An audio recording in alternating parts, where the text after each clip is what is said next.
मुख्य कार्यक्रम एसपी भारल की क्रांतिकारी स्पीच, व्याख्यान और उसके बाद हमारी लघु नाटिका संस्कारित विदाई की बेला।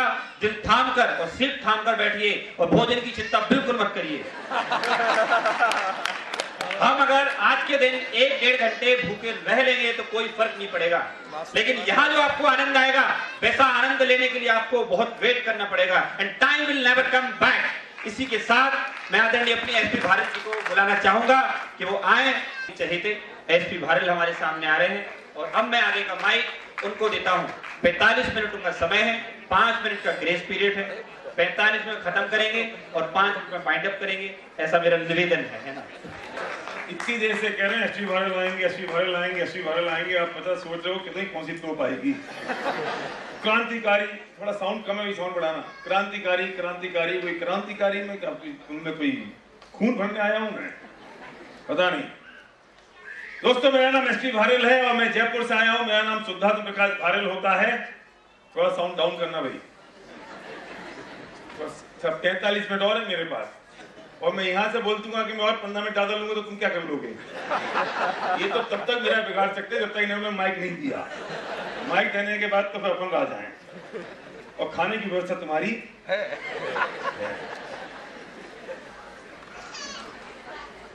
बहुत जबरदस्त प्रोग्राम चल रहा है, मैं सुबह से देख रहा हूँ और वास्तव में तो मजे की बात है कि कार्यक्रम कुछ डिफरेंट मोड पे जा रहा है, बहुत अलग तरीके से काम चल रहा है।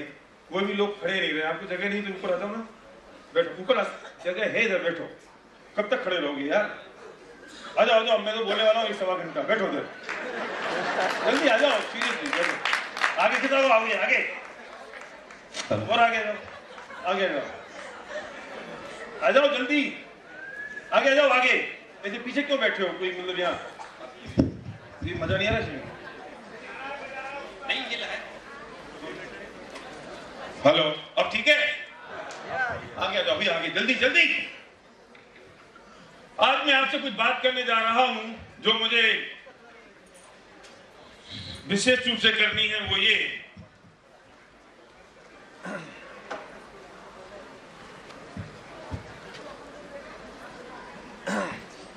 गुरुदेव ने जो तत्व ज्ञान दिया मैं उन भाग्यशालियों में हूं। मैंने बचपन में उन्हें देखा नहीं, उनके साथ रहा और वो मुझे कहीं ना कहीं नाम से छेड़ते रहते थे और पेपरमेंट की गोलियां मुझे दिया करते थे। बचपन से धर्म की रुचि और तत्वज्ञान अंदर गया और मैंने देखा जाना कि उस तत्वज्ञान से पारलौकिक जीवन तो सुधरने वाला है ही, लेकिन क्या वर्तमान जीवन भी सुधर सकता है? क्या एक परिवार और सुख शांति भी हो सकती है? मैं उसके बारे में आपसे बात करूंगा। लेकिन बहुत सारे लोग ना अभी भी मुझे कुछ टेंशन में दिखाई दे रहे हैं, पता नहीं क्यों। ये आपके चेहरे पर टेंशन क्यों है? किस बात की है? जरा पड़ोसी की शक्ल देखो एक बार, देखो पड़ोसी को देखो जरा, कितना टेंशन में दिखाई दे रहा है ना? आफत दिखाई दे रही है। थोड़ी सी मुस्कुराओ, जरा मुस्कुराओ, हंसना मत, मुस्कुराना सिर्फ। चलो शुरू करो, आपका समय शुरू होता है। 1 2 3 मुस्कुराओ, कोशिश करो मुस्कुराने की। इधर हंसने की कोशिश करना, थोड़ा जोर से, थोड़ा और जोर से, थोड़ा सा और।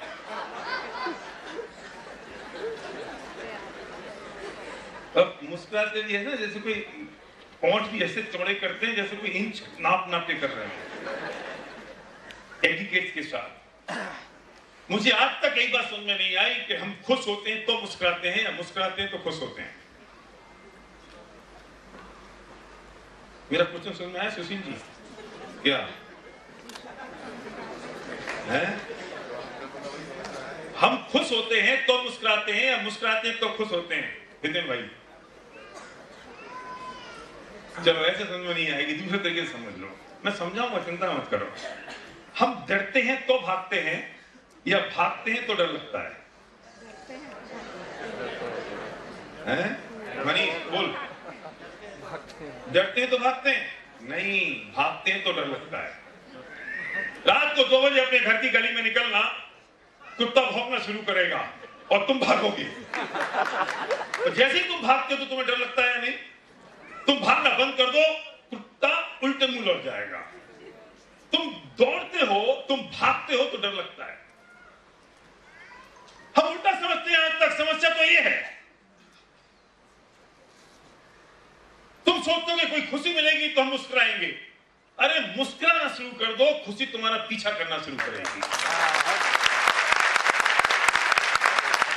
मेरे दोस्त, खुशी तुम्हारे हाथ में नहीं है, खुशी तुम्हारे हाथ में नहीं है, पर मुस्कुराना तो तुम्हारे हाथ में है। देखो, ताली अगर बजाई तो ढंग से बजाना। 2-4 लोग बजा रहे हो, वो भी मत बजाओ तो अच्छा है। तो मुझे पता चले तुम लोगों की बात समझ में आ रही है, क्योंकि बात तो मैं बहुत बढ़िया कहने वाला हूं। तुमसे मुझे कोई सर्टिफिकेट नहीं चाहिए कि मैं अच्छी बात बोल रहा हूं या नहीं, समझ गए? पर तुम हंसोगे, ताली बजाओगे तो मुझे लगेगा तुम्हारी समझ में आ गया। ठीक है, तैयार हो? इधर एक बार बजा के दिखाओ।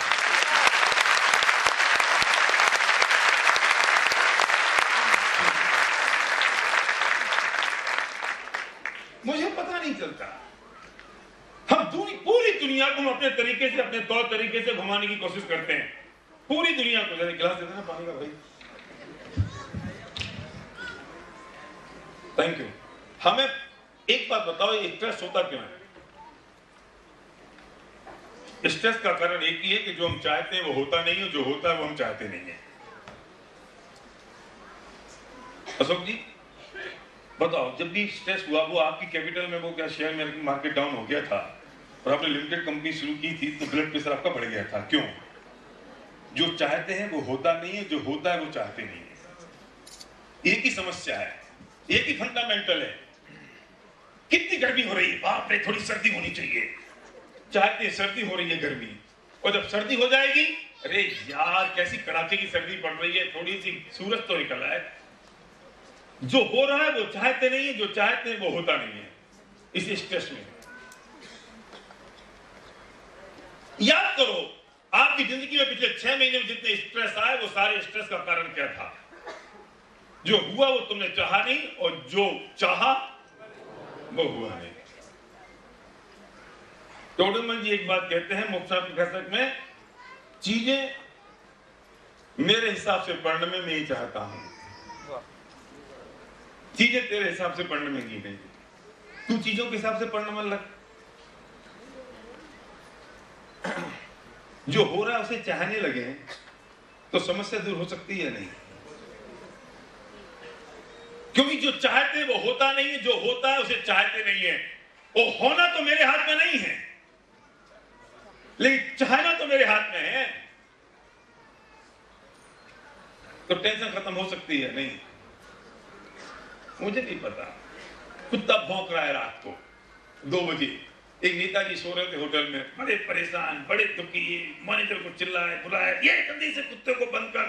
मैनेजर बोला, नेताजी कुत्ते को रोकना मेरे हाथ में नहीं है, मैं कैसे रोकूं? और नेताजी टेंशन में, कुत्ता उनके हाथ में नहीं है।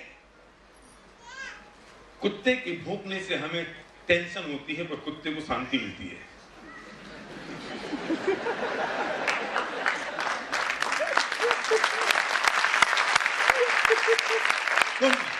तुम कुत्ते का भौंकना नहीं रोक सकते, तो उससे मजे लेना शुरू कर दो। मैं भी 1.5 घंटे बोलने वाला हूं। बेटा गौरव, तुम मुझे रोक नहीं सकते, तो मेरे 1.5 घंटे बोलने में एंजॉय तो कर सकते हो, वरना तुम्हारे स्ट्रेस हो जाएगी, परेशानी शुरू हो जाएगी। पूरी दुनिया में एक ही समस्या है, और समस्या एक ही है कि जो होता है वो हम चाहते नहीं है, जो चाहते हैं वो होता नहीं है। करे क्या? आज तो मुझे बताओ, जितने पति पत्नी हैं, मुस्कुराए क्यों? 2 पति पत्नी एक से नहीं होंगे विजय भाई, कि पत्नी को सर्दी लगती होगी तो पत्नी को गर्मी लगेगी, और पत्नी को गर्मी लगेगी तो पति को सर्दी लगेगी। एक टेम्परेचर डाउन करेगा एसी का, दूसरा अप करेगा, होता है नहीं? और दोनों में लड़ाई चालू है। दोनों लड़ाई चालू। इस लड़ाई का उपाय क्या है? क्योंकि मैं जो चाहता हूं वो होता नहीं है, जो होता है उससे मैं चाहता नहीं। सुबह से लेकर शाम तक बॉस का डंडा पड़ा, बॉस का स्ट्रेस शुरू हुआ। क्यों? क्योंकि जो वो बॉस चाहता है मैं करता नहीं हूं, जो मैं चाहता हूं वो बॉस करता नहीं है। मुझे समझाओ तो सही, मैं करूं क्या? इससे मैं अगर टेक्निकल लैंग्वेज में बात करूं तो मैं ये कह सकता हूं, एक्सपेक्टेशन अनफुलफिल स्ट्रेस और एक्सपेक्टेशन फुलफिल एंजॉयमेंट। मेरी एक्सपेक्टेशन अनफुलफिल होती है तो मैं स्ट्रेस में हो जाता हूं, और अगर मेरी एक्सपेक्टेशन फुलफिल हो जाती है तो मैं चीयरफुल होता हूं। तो प्रॉब्लम कहां है? एक्सपेक्टेशन में।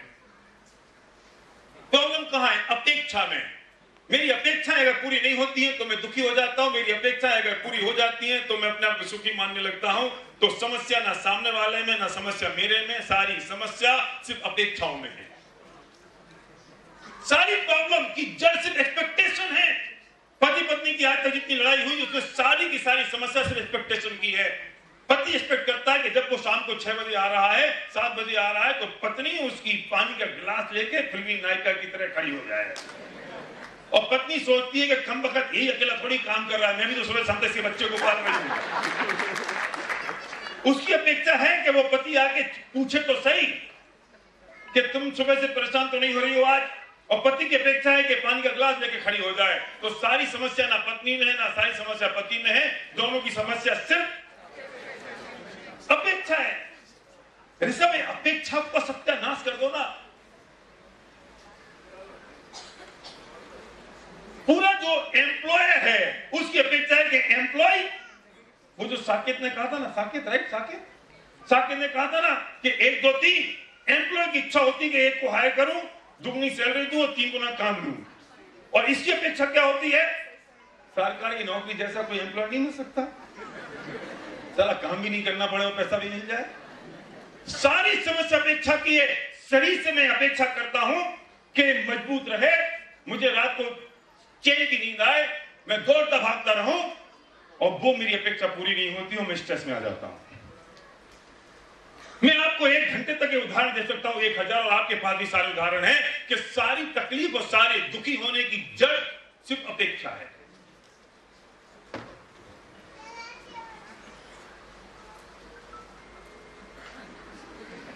मेरी अपेक्षा है तुम मोबाइल बंद कर दो, और तुम्हारी अपेक्षा है कि अभी अर्जेंट कॉल आया है मैं निपटा लूं। तो मुझे तुम पे गुस्सा आ रहा है, तुम्हें मुझ पे गुस्सा आ रहा है।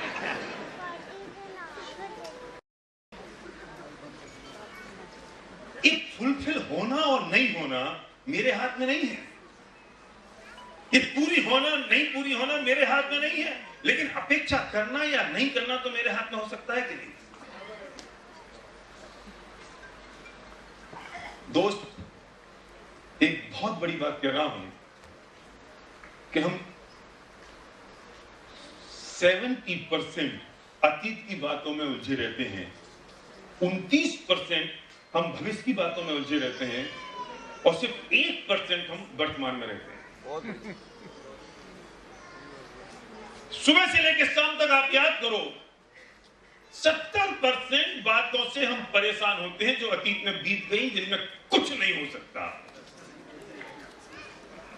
जितनी हमारी माता बहनें हैं ना, देवरानी ने कल ये कह दिया था, जेठानी ने परसों ये कहा था, इनकी टेंशन चालू। मेरे बच्चे को उसने छोटा आम दिया था, अपने बच्चे को बड़ा आम दिया, उसकी टेंशन चालू। क्यों? चुदी, कल तुम्हारे बॉस ने तुमको डांट लगाई थी, तुम आज तक टेंशन में हो, इसे तुमने बाल मुड़वा लिए। 70% बातें हमारी अतीत की हैं जो भूतकाल में बीत गई, जिनमें कुछ नहीं हो सकता, और हम परेशान हैं और नवीन कर्मों का बंद कर रहे हैं किन बातों के पीछे जो बीत गई। ओहो, मुझे पता नहीं आपको कितनी एक्साइटमेंट है, पर मेरे बात करते करते मेरे शरीर के रोंगटे खड़े हो रहे हो। मैं 1000 बात ये बात समझा चुका हूँ कि हम नवीन कर्मों का बंद क्यों कर रहे हैं उन बातों के पीछे जो अतीत में बीत गई।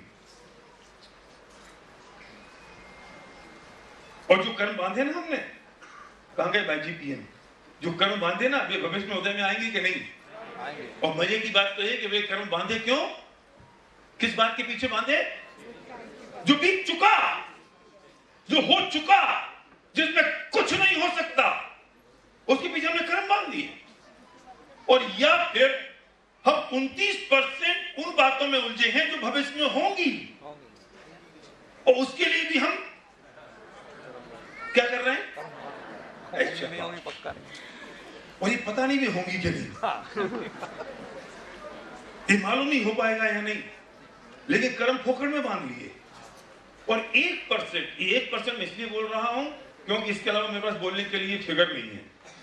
मैं 0.001 भी बोल सकता हूं इतने भाई। 1% हम वर्तमान में जी रहे हैं, अभी सिर्फ प्रेजेंट में ओनली 1%।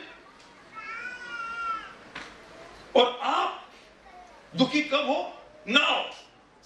किस बात के कारण? जो पास्ट टेंस में बीत गई। और दुखी कब हो? नाउ। किसके पीछे? जो फ्यूचर में होने वाली है।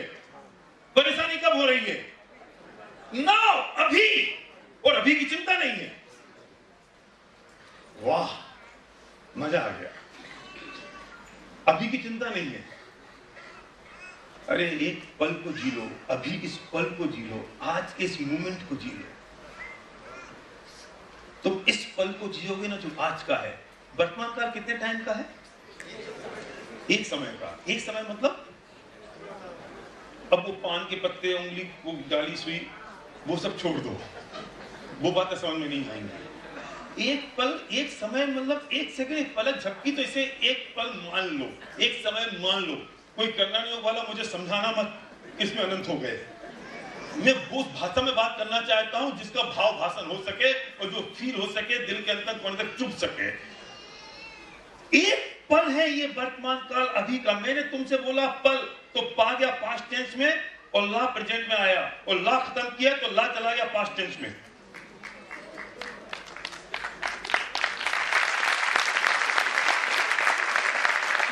कितना सा है? ये एक पल वर्तमान काल, नाउ कितना सा? एक समय का। इसके पहले का सब पास्ट टेंस और इसके बाद का सब फ्यूचर। और ये हम नक्की कर चुके हैं ना पास्ट में कुछ कर सकते हैं ना फ्यूचर में कुछ कर सकते हैं, और सिर्फ एक ही काम कर सकते हैं जो सबसे बढ़िया कर्म बांधने का। अब वो बांध रहे, उसमें हम सूरमा है, सुभट है। एक आदमी था जो 108वीं मंजिल से नीचे गिरा। जो आदमी 108वीं मंजिल से गिरता है ना भाई साहब, वो आदमी सिर्फ फटने से नहीं मरता, वो हार्ट फेल से मरता है। सिर्फ तो तब फटेगा जब वो जमीन पे गिरेगा, उसके पहले ही चले जाता है। वो जमीन पे गिरने से पहले ही मर जाता है। क्यों? क्योंकि जब ऊपर से कूदा तब वो मरा नहीं था। हाय राम में मरा, हाय राम में मरा। क्यों? क्योंकि अब तो मैं जीऊंगा नहीं, अब तो मैं गिर पड़ा, अब तो मैं मरा, सर फटा। और बीच में आते आते 50वीं मंजिल तक उसका हार्ट फेल हो जाता है, वो निपट जाता है। लेकिन एक मेरा दोस्त 108वीं मंजिल से नीचे गिरा। वो हर पल जीना चाहता था, हर मोमेंट को जीना चाहता था। जब वो 108वीं मंजिल से नीचे गिरा तो एंजॉय कर रहा था। किस बात के लिए? कि अभी मरने में तो कम से कम 5 समय और बाकी है। मरूंगा तो तब जब जमीन पे गिरूंगा और सर फटेगा। लेकिन ये लाइफ टाइम अचीवमेंट जैसी एंजॉयमेंट, हवा में तैरने जैसा मौका जीवन में दोबारा मिलने वाला नहीं है।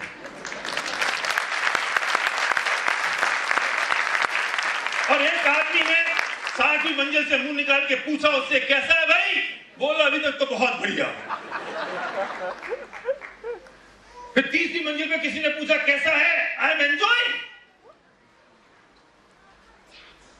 क्योंकि जो मरेगा वो तो फ्यूचर टेंस है, और जो गिर पड़ा वो पास्ट टेंस था। जो गिर पड़ा और जो 108वीं से कूदा और 107वीं में आया तो वापस जा सकता है बहन जी? उसका कुछ हो सकता है? नहीं।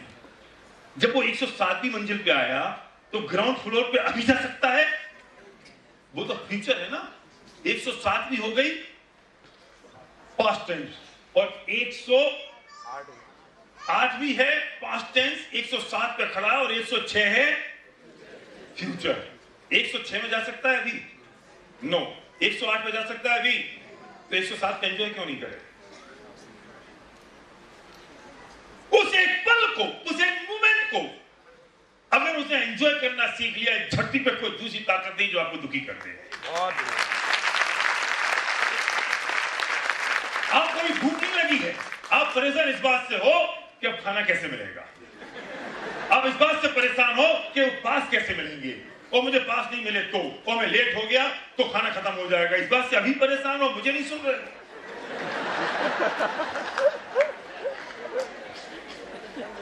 हम परेशान किस बात से, सोचो तो सही। और इस बात से परेशान हो कि पता नहीं यार इन लोगों ने क्या किया, इतनी देर लगा दी इस कार्यक्रम को शुरू करने में, वो तो जा चुकी, ये काम हो चुका, जो काम हो चुका उसमें कुछ हो सकता है? अरे मैं गाड़ी लेके जा रहा हूं और पीछे से किसी ने मेरी गाड़ी ठोक दी, अब कुछ हो सकता है? अब मैं बाहर निकलता हूं और उसकी सारी माँ बहन पूरे खानदान को याद करता हूं। हैं? किस बात के लिए याद कर रहा है तू? गाड़ी तो ठुक चुकी, अब गाड़ी वापस हो सकती है, तो लड़ किस बात के लिए रहा है कि वो आगे से दोबारा नहीं ठोके, इस बात के लिए? नहीं, मुझे गुस्सा आया। गुस्सा किस बात पे आया बताओ तो सही, किस बात पे गुस्सा आया? अरे जो काम हो चुका उसमें परिवर्तन हो नहीं सकता, और आगे वाला जो काम है उसमें तू कुछ कर नहीं सकता, तू स्ट्रेस में क्यों है कम वक्त?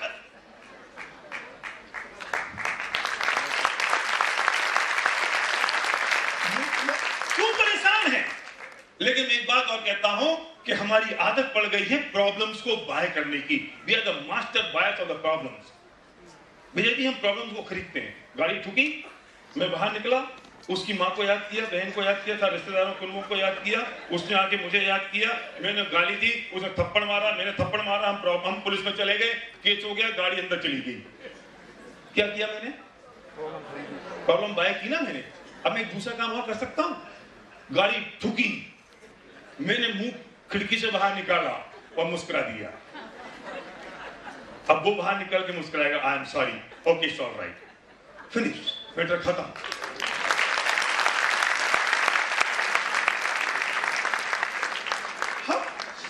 अरे शांति खरीदने वाले बनो मेरे दोस्त, अशांति खरीदने वाले मत बनो। और ये हमारे हाथ में होता है कि हम प्रॉब्लम्स को बाय करते हैं। We are the master buyers of the problem. हर कदम कदम पे हमने खरीदना शुरू कर दिया प्रॉब्लम को। हमें पता है कि इससे गड़बड़ हो सकती, फिर भी हम करते हैं वो काम। हमें पता है कि ये मुश्किल है, फिर भी हम खरीदते हैं। और अगर हर मोमेंट में जीना शुरू कर दोगे तो पिछले वाला तो गया और आगे वाला भी आया नहीं है। और इस मजे को, इस आनंद को तुम्हें हटा सकता है? आज अगर संडे है तो मेरे दोस्त इस बात से परेशान हैं कि कल बॉस की शक्ल देखनी पड़ेगी। लेकिन आज तो मजे कर सकते हो ना। शक्ल तो कल देखोगे बॉस की, आज तो दुनिया में कोई भी प्रॉब्लम होती नहीं है। मैं बता दूं आपको, हम प्रॉब्लम को खरीदते हैं और हम जानते हैं कि प्रॉब्लम कैसे खरीदी जा सकती है। एक बात और समझ लेना दोस्त, हमें सिर्फ एक ही चीज का पता होना चाहिए कि हम कैसे काम कर सकते हैं। दुनिया में कोई भी चैलेंज नहीं होता। दुनिया में जो चीज घट चुकी वो घट चुकी है। दो चीजें होती हैं, एक होता है फैक्ट और एक होती है प्रॉब्लम। फैक्ट का मतलब क्या है? फैक्ट का मतलब जो घट चुका वो फैक्ट है। जो घट चुका है फैक्ट। दुनिया में सब कुछ फैक्ट है, क्योंकि जब आप सोचते हो ना तब तक तो चीज घट चुकी होती है। In this world everything is fact. मुझे बताओ एक बात, कोई चीज है जो फैक्ट नहीं है? 108वीं मंजिल से आदमी गिरा, वो फैक्ट है कि प्रॉब्लम है? फैक्ट है, क्योंकि गिर चुका। बच्चा 10वीं क्लास में फेल हो गया, प्रॉब्लम है कि फैक्ट है? फैक्ट है, क्योंकि हो चुका। आपको किसी ने थप्पड़ मार दी, फैक्ट है कि प्रॉब्लम है? फैक्ट है, क्योंकि थप्पड़ मार चुका। 1 करोड़ का घाटा हो गया, फैक्ट है कि प्रॉब्लम है? फैक्ट है। क्यों? क्योंकि 1 करोड़ का घाटा हो। इस लाइफ में ना रिमाइंड का बटन नहीं है। लाइफ में रिवर्स का बटन नहीं है कि जो चीज घट चुकी उसे वापस कर दो। ना रिवर्स है ना फास्ट फॉरवर्ड है। एक ही चीज होती है, प्ले। दुनिया में सब कुछ सिर्फ फैक्ट है, और फैक्ट वो होता है जो घट चुका, और जो घट चुका होता है उसमें कुछ नहीं कर सकते। होता दुनिया में फैक्ट है, हम उसे प्रॉब्लम समझ लेते हैं, और जब हम प्रॉब्लम समझते हैं तो उन सारी प्रॉब्लम में उलझ जाते हैं सारी प्रॉब्लम में। और जब सारी प्रॉब्लम में उलझ जाते हैं तो अपनी एक स्टोरी बनाना शुरू कर देते हैं, और अपनी स्टोरी बनाते हैं अपने पॉइंट ऑफ व्यू से, और अपनी स्टोरी में फिर जीना शुरू कर देते हैं, अपनी कहानी बनाना शुरू कर देते हैं, उस कहानी में जीते हैं। और जब कहानी में जीते हैं तो हम स्ट्रेस में हो जाते हैं, और टेंशन हो जाती है, और आकुलता होती है, और नवीन कर्मों का बंद शुरू हो जाता है। ये साइकिल है, बोर्ड नहीं है मेरे पास, मैं बोर्ड पर ड्रॉ। लाइफ में हमेशा फैक्ट होता है, प्रॉब्लम नहीं होती। फैक्ट वो होता है जो घट चुका, वो जो फैक्ट घटा उससे हमने समझा प्रॉब्लम, हम उस प्रॉब्लम में उलझ गए, फिर हमने स्टोरी क्रिएट करी। अच्छा भाई, स्टोरी बनाई, और स्टोरी कैसी बनाते हैं? मैं अपने पॉइंट ऑफ व्यू से स्टोरी बनाता हूं, सामने वाले के पॉइंट ऑफ व्यू से स्टोरी नहीं बनाता। और वो स्टोरी कौन सी बनाता हूं? अपने पॉइंट ऑफ व्यू से, जो मुझे पसंद है, जो मेरे फेवर में है। किरण जी, मेरे फेवर में है, जो सामने वाले के फेवर में नहीं है। और मैं उस स्टोरी में उलझ गया। और मजे की बात तो ये है कि मैं उस स्टोरी को सही मानना शुरू कर देता हूं। वो कहानी है जो मैंने बनाई है, और मैंने उसे सही मानना शुरू कर दिया, और मैं स्ट्रेस में आ गया। मेरा बच्चा चौथी मंजिल से नीचे गिर चुका। ये फैक्ट है कि प्रॉब्लम है? फैक्ट है, क्यों गिर चुका। अब मैं क्या करूंगा? मैं उसको प्रॉब्लम मानूंगा, मैं उसमें उलझ जाऊंगा, फिर मैं ब्लेमिंग शुरू करूंगा। अपनी पत्नी से कहूंगा तू नालायक है, तूने पकड़ा क्यों नहीं, ध्यान क्यों नहीं, तेरे पास 24 घंटे एक ही काम है, बच्चों को पालने का, फिर तू पालते क्यों नहीं है। फिर पत्नी कहती है क्यों, मेरी बच्चे हैं, तुम्हारे बच्चे नहीं है, तुमसे कहा था तुम रेलिंग लगवा लो, तुमने रेलिंग क्यों नहीं लगवाई। बच्चा पड़ा है नीचे।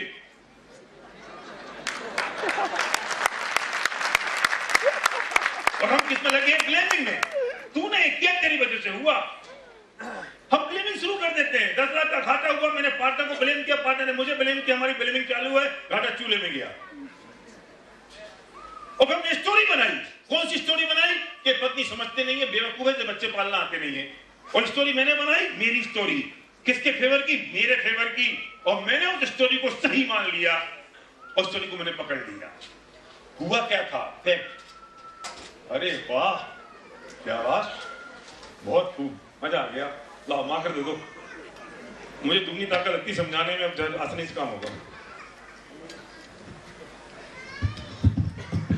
देखो देखो, यहाँ पे दुनिया में कोई बात नहीं, दुनिया में क्या होता है? फैक्ट होता है, क्योंकि जो घट चुका वो फैक्ट है। हो चुका ना, दुनिया में फैक्ट होता है। मैं इसको समझता हूं प्रॉब्लम, और जब मैं प्रॉब्लम समझता हूं तो मैं इसमें उलझ जाता हूं, और मैं उलझ जाता हूं। जैसे उलझता हूं, मैं अपनी स्टोरी बनाता हूं। और जो स्टोरी मैंने बनाई वो मैंने मेरे पॉइंट ऑफ व्यू से बनाई। और जब मैंने स्टोरी बनाई मेरे पॉइंट ऑफ व्यू से, तो ये स्टोरी मैंने सही मानी। और जैसे मैंने स्टोरी सही मानी, और मैंने ब्लेमिंग शुरू कर दी, और जैसे ब्लेमिंग शुरू की तो मैं अपसेट हो गया। पूरे अपसेट होने का एक ही प्रोसेस है, दूसरा कोई प्रोसेस नहीं हो सकता। दुनिया में अपसेट होने का एक ही प्रोसेस है। ये मैं गिरा, क्या हुआ? ये फैक्ट है कि प्रॉब्लम है? क्यों फैक्ट है? गिर चुका। अभी रिवर्स तो नहीं हो सकता ना। अब क्या करें? मैंने क्या किया? पागल है, इनने पानी फैला रखा था। तुम लोग समझते नहीं हो, यहाँ पानी फैला देते हो। यहाँ पे ध्यान रखना चाहिए, मैं बोलने आ रहा हूं। मैंने क्या किया? ब्लेमिंग शुरू करी। ब्लेमिंग की तो मैंने स्टोरी बनाई। ये जानबूझ के गिराना चाहते थे मेरे को, क्योंकि मेरा टाइम अप हो गया है। और मैंने अपनी स्टोरी बना के इस स्टोरी को मैंने सही मान लिया, और सही मान के मैं अपसेट हो गया। अगर दूसरा तरीका ये भी तो हो सकता था कि जो फैक्ट था इसको मैं फैक्ट मान लूं। हो चुका, अब क्या है? Solution. What is the solution? इसका सॉल्यूशन क्या है? उठ के खड़ा हो जा, खत्म। और ये जो चैनल था, ये चैनल यहां पर एंड हो गया, और चीयरफुलनेस आ गई लाइफ में। कोई दुनिया की ताकत नहीं जो तुमको दुखी कर दे।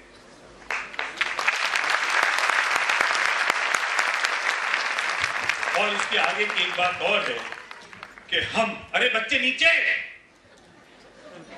नीचे सुनो, एक और प्रॉब्लम है कि सबसे बड़ी बात तो ये है कि जो घटता है और जो स्टोरी है, इसे मैं ऐसे बोलता हूं इसको कि ये जो हैपन है ना, हैपन मतलब क्या हुआ, जो घट चुका है ना, और जो स्टोरी है, स्टोरी, मैंने स्टोरी और हैपन को एक मान लिया। स्टोरी कौन सी थी विराट? स्टोरी जो मैंने बनाई, और जो स्टोरी मैंने बनाई ना हितेन भाई, वो नियम से झूठी है। और झूठी क्यों है? क्योंकि वो मैंने अपने दृष्टिकोण से बनाई है ना, दूसरे के हिसाब से तो नहीं बनाई ना आनंद कुमार जी, मेरे हिसाब से बनाई ना, तो झूठी होगी कि नहीं स्टोरी? स्टोरी जो मैं बनाता हूं वो नियम से झूठी होती है। क्यों? क्योंकि वो मैंने अपनी बनाई है और मेरे पॉइंट ऑफ व्यू से बनाई है, सामने वाले के पॉइंट ऑफ व्यू से नहीं। और मैं झूठी स्टोरी को मैंने सही मान लिया। हुआ क्या था, मैं गिरा, हैपन, स्टोरी बनाई, इनने पानी फैला दिया, और मैंने स्टोरी और हैपन को एक बना लिया और उनको सच मान लिया। पूरी जिंदगी भर मैं उन सबको सच मानता रहा, और दुर्भाग्य ये रहा कि इस स्टोरी को, पूरी स्टोरी को मैं अपने सिर पे बोझ बना के घूमता रहा। पूरी स्टोरी को मैं बोझ बना के घूम रहा हूं, अपने सिर पे लेके चल रहा हूं। इन्होंने पानी गिराया था, ये मेरी पत्नी समझती नहीं है, ये पार्टनर बेवकूफ है, इस पार्टनर ने 1 करोड़ रुपए का घाटा मुझे करा दिया। पत्नी में अकल नहीं है, नहीं तो रेलिंग लगवा सकती थी और ध्यान रख सकती थी। ये समझते क्यों नहीं है? ये बॉस मेरा बिल्कुल नालायक है, मुझे इतना पैसा बना के रखा हुआ है बॉस ने, अगर ये बॉस मुझे समझ जाता तो फिर मैं ये काम नहीं करता। अब मैं क्या करूं? मेरे पिताजी समझते नहीं है, बिल्कुल पागल है, पता नहीं क्यों समझते नहीं। इस सारी की सारी कहानियां लेके मैं घूम रहा हूं, और जितनी जितनी कहानी बनती जाती है, मैं उतना उतना स्ट्रेस नो बोझ के तले दबता जाता हूं, और मेरी शक्ल ऐसी हो जाती है जिसपे 12 बज रही होती 24 घंटे। ये गठरी है, गठरी, ये स्ट्रेस की और स्टोरी की गठरी है। तेरे पिताजी का नाम बोल, तेरे पिताजी का नाम बोल, उसे ऊपर बुलाएंगे हम, कितने बढ़िया बच्चे की है। ऐसे प्रोग्राम में माँ बाप सोचते हैं कि बच्चों को छोड़ दो, स्पीकर संभालता रहेगा, मैं संभालू इनको, और तुमको आराम से बैठ के सुनो।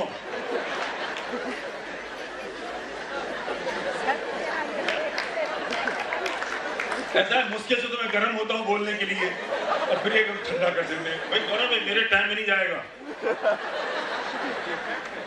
हाँ, ये फैक्ट है। क्या किया मैंने? जितना जितना समय बीतता जा रहा है, मैं जितना जितना बड़ा होता जा रहा हूं, उतना उतना बोझ। ऋषभ समझ रहा है, काय की टेंशन है, पत्नी बीमार है, मैं परेशान हूं, ये समझती नहीं है, मैं दुखी हुआ, हाय राम, और टेंशन मैंने। इन दोनों चीजों को सेपरेट कर सकते हो? किन दोनों चीजों को? फैक्ट को और स्टोरी को।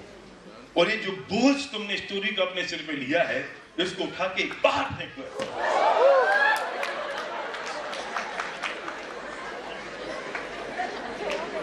स्टोरी के बोझ को हटा सकते हो, फेंक सकते हो। और जो बोझ मेरे सिर पे था, मैंने उसे हटा दिया, मैं कितना हल्का फील कर रहा हूं। ये बोझ बनाया किसने था? किसका बनाया था? झूठी स्टोरी बनाई थी, गलत स्टोरी बनाई थी, मेरी क्रिएटेड स्टोरी थी। क्यों? क्योंकि फैक्ट तो वो था जो हो चुका, जिसमें कोई माइकल लाल, दुनिया की कोई ताकत, इंद्र और नरेंद्र और जिनेंद्र भी कुछ नहीं कर सकते। और मैं माइकल लाल समझता हूं कि मैं उसमें कुछ कर सकता।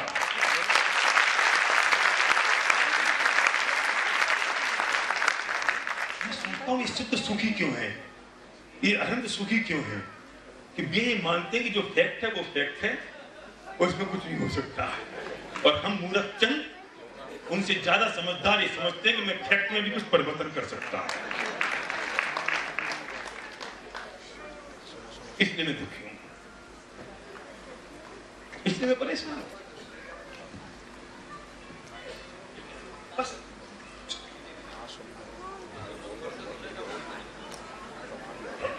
मेरे बोर्ड तो हटा दो।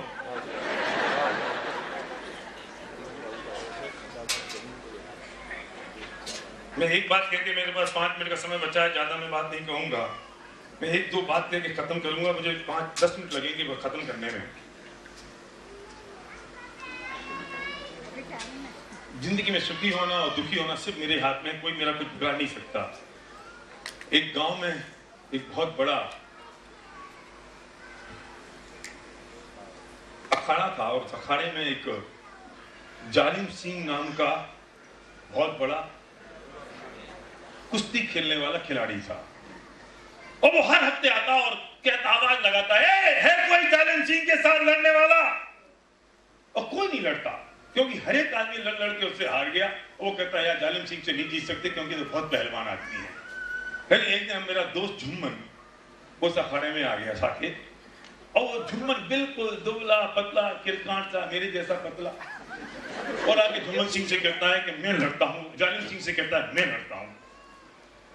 लोगों ने रोका, पागल हो गया झुम्मन, तुझे चीर देगा, टुकड़े कर देगा, दोनों टांगे फैला देगा तेरी। कितना ताकतवर है जालिम सिंह तुझे पता नहीं? बोले कुछ नहीं है, अपन लड़ेंगे इससे। और झुम्मन जालिम सिंह से लड़ने पहुंच गया। 2 मिनट लगने थे, जालिम सिंह ने उसे पकड़ा, पेट में फंसाया और चित। कौन? झुम्मन। जालिम सिंह उसके ऊपर।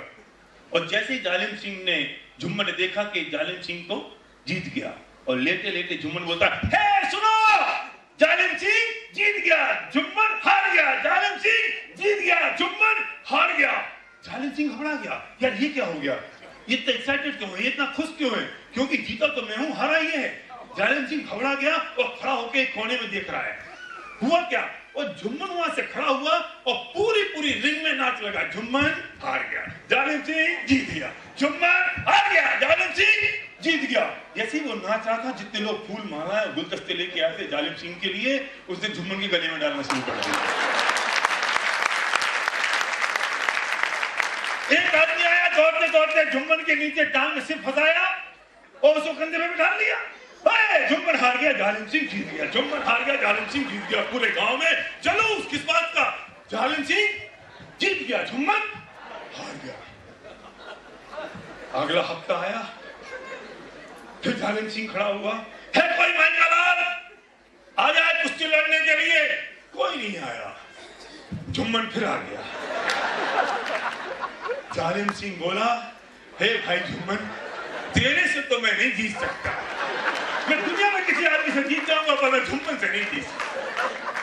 क्यों? क्योंकि जो आदमी हार के भी अगर जीत सकता है तो झुम्मन हो सकता है और कोई आदमी। जो आदमी हार की भी जीत की खुशी मना ले, उसे धरती पे कोई आदमी दुखी नहीं कर सकता। जो आदमी जीत गया वो सकता है, क्योंकि ये तो हार के भी जीत जाता है।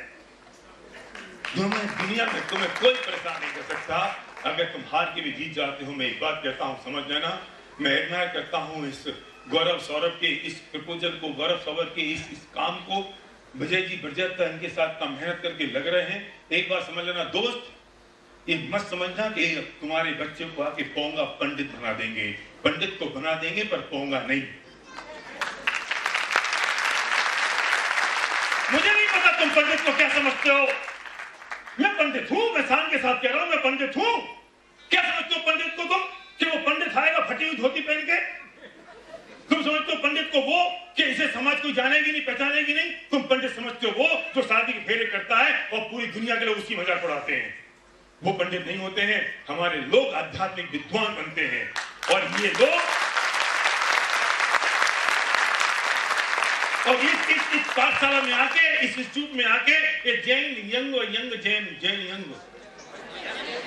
बीजेपी में आके वो मूल तत्व ज्ञान की बात समझते हैं, जिससे ये जन्म तो सुधरने वाला है ही है। इस जन्म में तो सब कुछ होने वाला है, लेकिन समझ लेना कि इसके आगे के सारे भव के भव सुधर जाने वाले हैं। तुम क्या सोचते हो तुम्हारा बच्चा यहाँ आके आलू प्याज छोड़ देगा तो तुम्हारे बच्चे की औकात खत्म हो जाएगी? तुम क्या समझते हो तुम्हारे बच्चा रात को खाना छोड़ देगा तो तुम्हारे बच्चे की शादियां नहीं होंगी? अरे समझ लेना कि बच्चे यहाँ आ जाएंगे तो संस्कारित हो जाएंगे। समझ लेना इस बात को। और एक बात और समझ लेना कि पारलौकिक लाभ तो मिलता है जनागम से, लेकिन ये जो मनुष्य भम में 24 घंटे जो स्ट्रेस होता है, जो परेशानी होती है, उससे भी मुक्ति मिल जाती, क्योंकि वो क्रमबद्ध पर्याय जैसे सिद्धांतों को सीख जाते हैं। आप क्या सोचते हो कि आपके बच्चे आपके अलग हो जाएंगे? मैं बुजुर्गों से कहना चाहता हूं, सुनो, अगर आपने अपने बच्चों को संस्कार दे दिए, अगर आपके बच्चे जैन दर्शन को समझ गए, तो तुम्हारा बुढ़ापा सुधर जाएगा। क्योंकि नियम ये है कि तुम बुढ़ापे में धर्मात्मा बनोगे,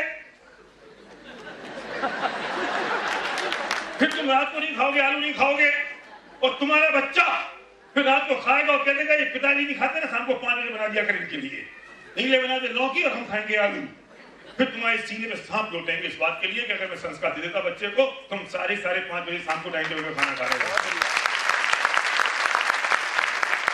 लोगों को भ्रम हो गया कि हमारे बच्चे अगर आलू प्याज छोड़ देंगे, रात को खाना छोड़ देंगे, तो पूरी दुनिया में कैसे जाएंगे, पढ़ेंगे लिखेंगे कैसे?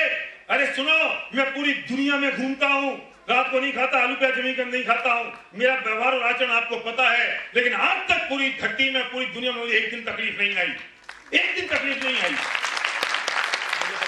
अशोक जी कहते हैं कि जैन फूड की एप्लीकेशन बनवा दो, मैं तैयार हूं बनवाने के लिए, लेकिन अभी तक तो नहीं बनी ना, तो अभी हम भूखे नहीं मरे। तुम क्या सोचते हो कि तुम्हारे बच्चे अगर सही आचरण से, सही सदाचार से रहेंगे तो वो लौकिक तरक्की नहीं कर पाएंगे? अरे समझ लेना, अगर ये सदाचार से रहेंगे ना, तो उनकी लौकिक तरक्की 100 गुनी ज्यादा होगी। तुमको डर लगता है, तकलीफ होती है अपने बच्चों को इंडिया भेज के, ये क्या करेंगे तुम्हारे बच्चों का? जिहादी बना देंगे। हाँ, ये जिहादी बनाएंगे तुम्हारे बच्चों को मोक्ष में जाने के लिए, उन सिद्धांतों को समझाने के लिए करेंगे। मेरा बेटा है, उसे शास्त्री की, कहां से? हमारे जयपुर से। और मजे की बात है, मैं गर्व के साथ कहना चाहता हूं कि शास्त्री की डिग्री के आधार पर उसे वॉरिक ब्रिटिश स्कूल लंदन में एडमिशन मिला मास्टर्स के लिए, शास्त्री की डिग्री के आधार पर। और 1 साल वो रहा वहां पर, रात को खाना नहीं, जमीन खाना नहीं, ऐसा व्यवहार करना। मुझसे अभी कल आया, मुझे लौट के बोला कि पापा अगर मैंने शास्त्री नहीं की होती ना, तो 1 ढक्कन पीने में देर नहीं लगती। 24 घंटे चारों तरफ लोग बैठे, कोई दारू पी रहा है, लड़के पी रहे हैं, लड़कियां पी रहे हैं, सिगरेट पी रहे हैं, नाली में गिर रहे हैं, उसे अच्छा समझ रहे हैं, और अपने दूध पी रहा है। लोगों ने मजाक उड़ाई, लोगों ने हंसे, भूल जाओ, लोगों ने श्रद्धा से देखना शुरू कर दिया कि हमारे बीच में संत जैसा आदमी भी कोई है। उनके माँ बापों ने फोन किया कि बेटा अगर तुम उनके साथ पढ़ रहे हो, तुम उनकी क्लास में हो, तो हम इस बात के लिए खुश हैं कि तुम जैसा बच्चा हमारे बच्चे के साथ है, तो बिगड़ेगा नहीं। ये जेन्युइनिटी की बात है या शर्म की बात है? लोग इसलिए आलू नहीं खाते हैं और इसलिए रात को खाना छोड़ते नहीं है कि अब शादी में जाएंगे ना, तो फिर लोग क्या समझेंगे? बैकवर्ड समझेंगे तुमको। तुम बैकवर्ड हो गए, तुम पुरानपंथी हो गए। अरे वे श्रद्धा से देखते हैं कि हम जैसे नालायक अभी खाते हैं और आप नहीं खाते हो, आप महान हो। हमें गर्म खाना मिलता है और इन सब खाने वालों को ठंडा मिलता है। हम बिना भीड़ के खाते हैं और ये सब भीड़ में लग के खाते हैं। आप क्या सोचते हो? अरे सिद्धांत समझाते हैं। एक बात समझ लेना दोस्त, कि योग्यता आपको महान बनाती है और चरित्र से आप महान बने रहते हो। नहीं समझ आई? रुको, मैं समझाता हूं। योग्यता आपको महान बनाती है और चरित्र से आप महान बने रहते हो। योग्यता से एक बार आप शिखर पे पहुंच जाओगे, लेकिन अगर शिखर पे टिके रहना है तो आपको चरित्र चाहिए, आपको कैरेक्टर चाहिए। आसाराम बापू कोई कम आदमी था, छोटा आदमी था, कितनी समझ थी उसमें? विपिन भाई, भगवान बन गया वो, इतना समझदार था, वो योग्यता थी उसमें, वो सफल तो बन गया, लेकिन चरित्र नहीं था तो सफल बना नहीं रहा। चरित्र नहीं था तो शिखर से गिर गया। आपको अगर शिखर पर बने रहना है तो आपको चरित्र चाहिए, आपको कैरेक्टर चाहिए। और जो आपको व्यापार में अगर कोई आदमी जानता है ना कि भाई साहब रात को नहीं खाते, छना पानी पीते हैं, आलू प्याज जमीन पर नहीं खाते, तो सबसे पहले वो आपसे धंधा करता है कि सही वो सज्जन आदमी है भाई साहब, इसके साथ ही कोशिश करिए। क्या समझते हो आप कि आपके बच्चे बिगड़ जाएंगे? अरे आपको तो पैर धो के पीना चाहिए, इन लोगों के जिन लोगों ने आपके बच्चों को ऐसे धार्मिक संस्कार दे दिए।